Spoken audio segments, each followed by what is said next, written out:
Hello guys, അപ്പോൾ ഇന്നത്തെ ഒരു റെസിപ്പിയാണ്. ആദ്യം ഒരു പാൻ വയ്ക്കുക, അതിലേക്ക് നെയ്യിടുക, മുന്തിരിയിടുക, വറുത്തെടുത്തിട്ട് അതിലേക്ക് നമ്മൾ കുറച്ച് റവ ഒഴിച്ചിട്ട് റവ ഇട്ടിട്ട് നമ്മൾ വറുത്തെടുക്കുക. അപ്പോൾ ഇത് റവ ലഡു എന്നാണ് കേട്ടോ റെസിപ്പിയുടെ പേര്. ഇത് മൊത്തം എനിക്ക് ചെയ്തു തരുന്ന അമ്മയാണ്. അതിനുശേഷം കുറച്ച് പഞ്ചസാര, പിന്നെ അതിലേക്ക് കുറച്ച് വെള്ളം ഒഴിച്ചത് പാനിയാക്കി എടുക്കുക. അതിലേക്ക് കുറച്ച് തേങ്ങ ഇട്ട് മിക്സ് ചെയ്തെടുക്കുക.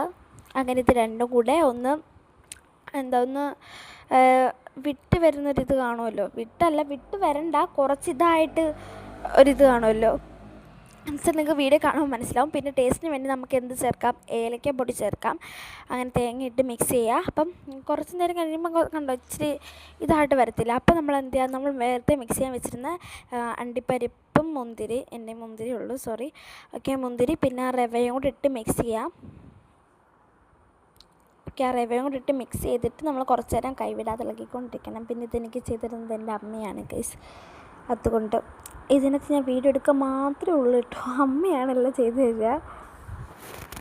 അപ്പം കണ്ടില്ല ഗൈസ്.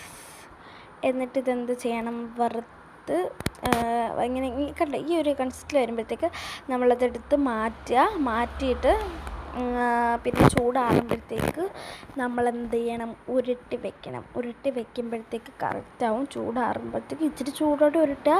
കഴിക്കുമ്പോൾ കുറച്ച് ചൂടാറിയിട്ടാണെങ്കിൽ ഇച്ചിരി എല്ലാം കൂടെ ഒന്ന് പിടിക്കും.